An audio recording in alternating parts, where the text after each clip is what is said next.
Bonjour à toi cher spectateur et bienvenue dans Voix de légende, l'émission qui donne la parole à ceux que l'on ne voit pas. Bon là pour le coup on est sur un gros morceau, parce que c'est malheureusement quelqu'un qui est décédé, il y a tout de même 5 ans, mais c'est quelqu'un qui a très fortement je pense marqué le monde du doublage, qui est un acteur de renom, un théâtreux également de renom, qui a notamment été sociétaire à la Comédie Française. C'est quelqu'un de réellement légendaire, là dans le genre, je pense que cette émission n'a jamais aussi bien porté son nom que pour mettre en avant ce genre d'acteur.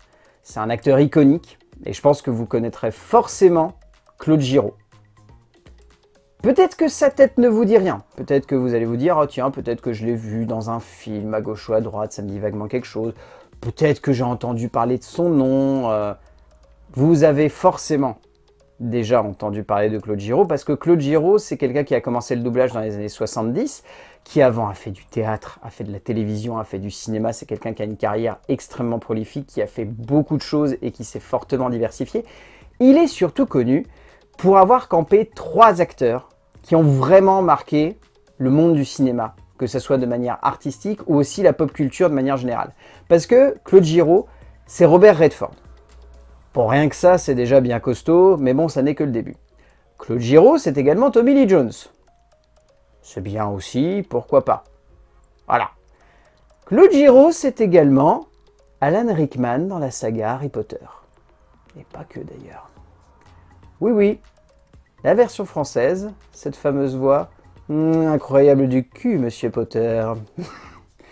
Cette fameuse voix, c'est Claude Giraud.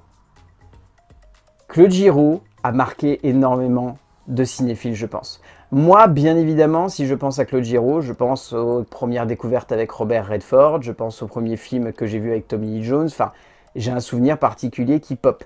Mais, forcément, en tant qu'enfant ayant grandi avec le début des années 2000 et la saga Harry Potter, Claude Giraud, c'est aussi Alan Rickman dans la saga Harry Potter. Et c'est hallucinant de voir à quel point il a une voix, Claude Giraud. La voix de Claude Giraud, elle a quelque chose de quand même hyper charismatique, de hyper impressionnant. Et ce qui m'impressionne encore plus, c'est que Redford, Lee Jones et Rickman, les 3 ont des voix bien particulières. Giraud est ce genre d'acteur qui arrive à garder le même ton, mais qui arrive à vraiment créer quelque chose avec les personnages. Et vraiment, je trouve que si avec Redford, il a su réellement s'imprimer comme étant l'acteur de doublage de Robert Redford, si avec Tommy Lee Jones, il a su lui imprimer quelque chose d'assez particulier et d'assez unique, indéniablement, la voix qu'il a posée sur Alan Rickman pour la saga Harry Potter est, je pense, un de ses plus beaux travaux de doublage, parce qu'il a réussi à amener un flegme à Rickman qui est juste génial, qui contraste complètement de la version originale, même si on sent qu'il a voulu garder un petit peu le même type de jeu, mais on sent qu'il a voulu amener quelque chose aussi de très personnel. Moi, c'est ce qui me marque. C'est de voir à quel point, au-delà de son immense carrière dans le théâtre, dans le cinéma, où il a côtoyé les plus grands, au-delà de cette carrière télévisuelle qui est assez impressionnante et qui a continué vraiment quasiment jusqu'à la fin de ses jours, Claude Giraud, c'est vraiment un acteur de doublage qui a su incarner de manière totale des acteurs iconiques et qui a su leur donner assez de prestance en VF pour qu'on se dise la VF, elle est top et elle ne dénature pas le jeu original de l'acteur. Elle le sublime, elle le transcende et elle lui donne quelque chose de français.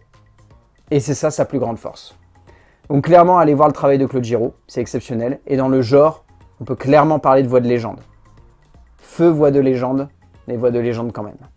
Je vous dis à la semaine prochaine pour découvrir un nouveau doubleur, mais encore une fois découvrir surtout son impact sur la pop culture.